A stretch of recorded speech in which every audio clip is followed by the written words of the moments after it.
Ustaz, bagaimana tanda-tanda bahwa hewan yang dimasuki jin, ya, ada hewan itu dimasuki jin atau menjadi jelmaan jin gitu ya? Sudah sering saya sampaikan bahwa kemampuan kita melihat jin itu bukan melihat wujud asli, tapi melihat, kalau melihat ya, melihat jelmaannya. Tapi nanti kalau sudah tinggi bukan jelmaan, sudah rasa, sudah perasaan. Kemudian misalnya apa, melakukan ruqyah seseorang itu sudah langsung ya seperti yang dilakukan Mas Danu misalnya, itu sudah begitu. Jadi beliau juga punya keahlian di situ meruqyah. Jadi dari jarak jauh bisa, tapi memang makin dekat makin bagus. Tapi intinya sesuai dengan hadis-hadis Nabi yang pernah kita sampaikan di Irfani Spiritual waktu itu, bahwa memang jin itu umumnya menjelma ke wadah atau badan binatang. Yang ada di hadis itu adalah antara lain ular, kucing, anjing, apalagi itu cicak, ya pokoknya binatang-binatang yang ada di sekitar kita. Di sini dulu sebelum menjadi Al-Qadar ini, waduh, itu ularnya banyak sekali. Ada bekas apa, jembatan lama gitu, di dalamnya itu ular banyak. Ada yang bisa melihat, ada yang tidak bisa melihat. Alhamdulillah banyak yang tidak bisa melihat sehingga tidak takut ketika bangun masjid ini. Wah, ini ya kendel ya, memang gak ketok sih. Tapi itulah karakter jin, memang seperti itu, bisa dilihat dan bisa tidak dilihat oleh orang yang berbeda. Jadi apa tengeri ya, gitu kan, tanya kan apa tandanya bahwa oh itu tikus jelmaan. Itu kalau tanda fisik tidak ada, Pak. Lebih kepada perasaan kita. Iya, tapi kalau misalnya ular misalnya, itu biasanya jinak, tidak ngamuk, jinak. Kemarin di Nganjuk beneran ini ya, di Nganjuk itu ada yang sudah 5 tahun terpendam di dalam tanah, dipelester, kemudian yang pernah saya ceritakan di sini juga kan, penghuninya sakit tidak sembuh-sembuh, kemudian ternyata memang ada yang ahli di sana disuruh menggali sumur lama. Di sana ada 2 ekor ular besar yang menjadi jelmaan jin. Betul, digali dapur pawon desa ya, itu di Mesir itu digali, ndak ono udara belas, tapi di dalamnya ada ular 2 besar-besar, ulo weling, mengerikan, menakutkan, tapi ndak galak. Sebenarnya saya sudah pesan jangan dibunuh. Ya karena memang Rasulullah kan melarang membunuh binatang. Kalau tidak membahayakan jangan dibunuh. Rasulullah SAW melarang kita membunuh binatang yang tidak membahayakan kita, tidak ganggu kita. Walaupun wujudnya ular, kalau tidak mengganggu, biasanya yang tidak mengganggu itu yang justru ya bisa aja. Tapi kan bisa kelihatan begitu ditemukan enggak bergerak, ya hidup tapi enggak bergerak.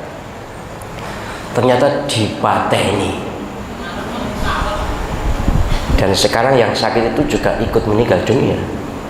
Bukan ikut ya, meninggal dunia karena waktunya sudah habis. Tapi yang jelas sronone atau lantarane atau yang tampak oleh kita adalah ular itu dibunuh, kemudian yang sakit ini juga meninggal dunia. Maka pesan saya, kalau menemukan binatang-binatang yang saya sebutkan tadi, anjing, kucing, ular, kuda, tikus, apa? Kelabang, cicak, tapi jarang. Yang kecil-kecil jarang, yang besar-besar. Yang kecil-kecil enggak. Ini kalau enggak membahayakan, tidak usah dibunuh. Intinya penjenengan jangan gampang-gampang membunuh binatang. Wis ngono ae. Ojo gampang-gampang mateni kewan. Karena umumnya memang jelmaan. Di samping itu kalau tidak ganggu ya jangan apa? Nyamuk kan pasti ganggu kan. Enak nyamuk gak ganggu.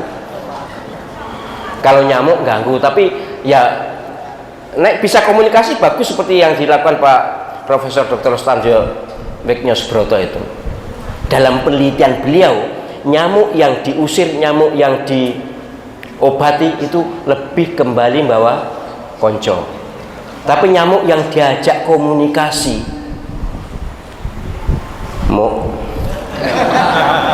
aku pengen turu angker, kono aja ganggu ya, podo-podo makhluke.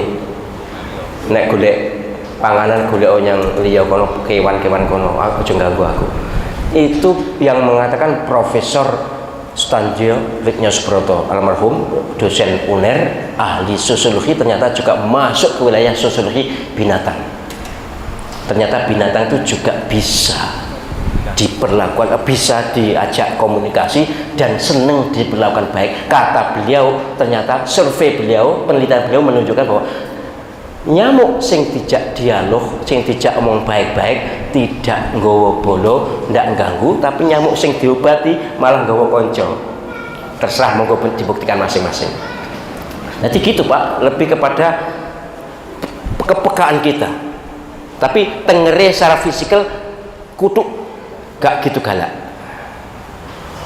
Binatang-binatang itu tidak galak dan tidak nyerang kalau tidak diganggu. Maka saya berharap penjenengan terhadap tikus pun usir aja, atau penjenengan tempat sampah taruh di luar, atau kasih apa yang di luar rumah supaya tikus tidak masuk. Sebab tikus kan juga butuh hidup. Supaya tidak ganggu kita harus akrab dengan tikus. Loh iya betul. Mohon maaf, ayah saya, sudah pernah sampaikan di sini kan, ayah saya ya kiai kampung, tidak pernah gerobyok tikus kemudian matiin tikus, tidak pernah. Dikelilingi aja, sawah itu dikelilingi.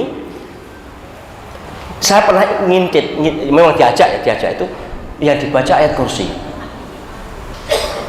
Jadi ngelilingi Pak Anu itu mau ayat kursi. Sungguh penyanyi boleh tanya ke ngajuk, nggak percaya. Timbang yang ngajuk percaya karena aku ya.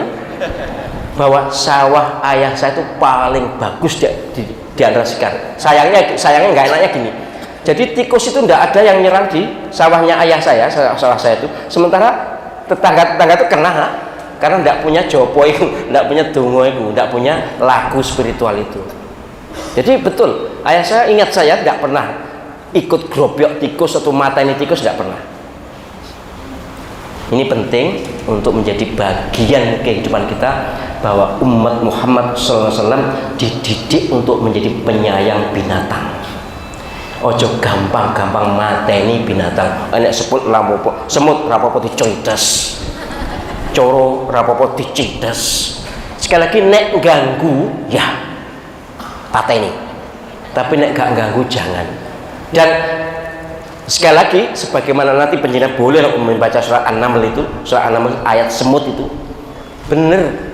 Semut itu waktu Nabi Sulaiman sama pasukannya itu jalan-jalan, itu semut itu satu komandannya, "Hei semut, ayo ndang mlebu leng." Iku Sulaiman teko iku kemarin ngidek awake dhewe, kono gak krasa awake dhewe medeng-medeng gitu. Itu di surah An-Naml ada. Ya walaupun kata medeng-medeng ndak ono yang Quran, tapi bahasanya kita kayak gitu. Mereka nanti akan nginjak-nginjak kita itu. Sementara mereka tidak terasa bahwa mulai syurun. Kita yang meteng-meteng. Jadi itu ada. Jadi benar, sekali lagi ini dikuat, apa yang saya terangkan ini tadi dikuatkan juga, ada, bukan dikuatkan, punya dasar Al-Quran maupun hadis. Jadilah penyayang binatang, maka Allah SWT akan menyayangi kita. Siapa, ada hadis mereka kan, man yarham man fil ard la yarham man fis sama. Atau ada ayat lain, irhamu man fil ard yarhamkum man fis sama. Sayangi makhluk yang di bumi ini, maka yang di langit akan menyayangi. Malaikat-malaikat itu akan menyayangi kita. Kalau kita tidak sayang pada yang di bumi, maka yang di langit, siapa malaikat, yang makhluk yang di langit ya malaikat nggak akan sayang pada kita. Jadi ini penting untuk menjadi pengertian dan pengamalan kita.